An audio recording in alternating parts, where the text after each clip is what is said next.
Olá, tudo bem com você? Hoje nós vamos ler, meditar no capítulo 4 da primeira carta de Paulo a Timóteo. E o verso 1 nos diz que o Espírito Santo sempre fala claramente, é só prestarmos atenção. Abandonar a fé é a receita para, em seguida, seguir espíritos enganadores e doutrinas de demônios.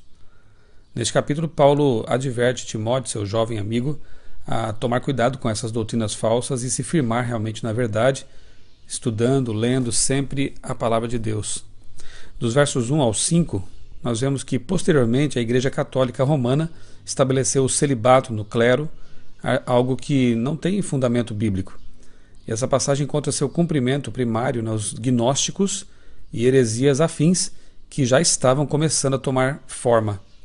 Os gnósticos acreditavam que a matéria é má, que o alimento não foi criado por Deus e denunciavam o casamento como mal. Obviamente que a Bíblia não apresenta essas coisas dessa forma. Para a Bíblia, o alimento que Deus abençoou para ser consumido é uma bênção, o casamento é uma bênção e a matéria foi criada por Deus, portanto, é inerentemente boa. Aquilo que alguns levados por Satanás fazem com essas coisas é que não é bom. Verso 2, a hipocrisia com o tempo cauteriza a consciência. O verso 3, os que creem e conhecem a verdade fazem uso apenas de alimentos que Deus autorizou. A palavra alimentos é a tradução do termo grego broma, que simplesmente significa alimento. A loucura espiritual pode chegar ao ponto de se proibirem coisas lícitas e abençoadas, como comer e casar, por exemplo. Quais foram os alimentos que Deus criou para serem recebidos com gratidão?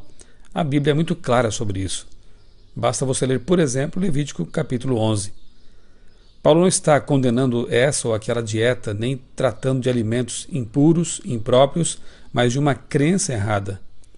Versos 4 e 5, Paulo estaria, como foi inteiramente fiel à lei dos judeus, autorizando o consumo de bebidas e alimentos impuros? Obviamente que não.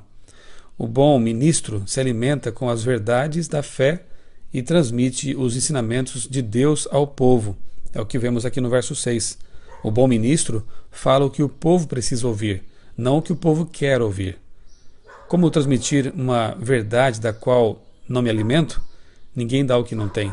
Precisamos estar cheios dessa verdade, alimentados com ela, para então transmiti-la às demais pessoas.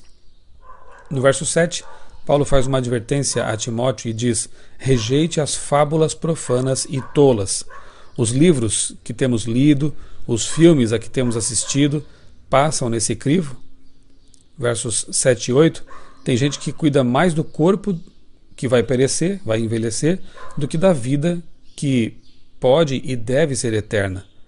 Cuide do seu corpo, sim, para honrar a Deus e ter maior comunhão com Ele, mas não negligencie jamais a leitura, o aspecto intelectual e, especialmente, a preparação para a vida eterna, aquela que dura para sempre.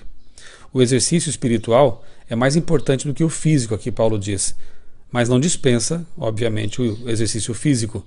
Temos que ver a Bíblia no seu conjunto. Em outros textos, nós vemos que Deus valoriza muito o aspecto físico, a saúde física, e aqui Paulo está apenas comparando uma coisa com outra. Nem tudo o que é bom é totalmente proveitoso, mas a piedade é proveitosa para tudo.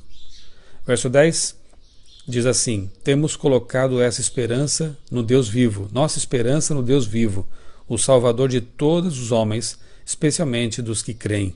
A nossa esperança está em Deus, fora dele realmente não há esperança. Verso 12: ninguém o despreze pelo fato de você ser jovem, mas seja um exemplo para os fiéis. Juventude não é demérito. E ninguém deve ser desprezado por ser jovem, diz aqui o apóstolo Paulo. Timóteo era um jovem e, no entanto, foi um grande líder da igreja. Mas Paulo faz uma advertência para que ele fosse um exemplo em tudo.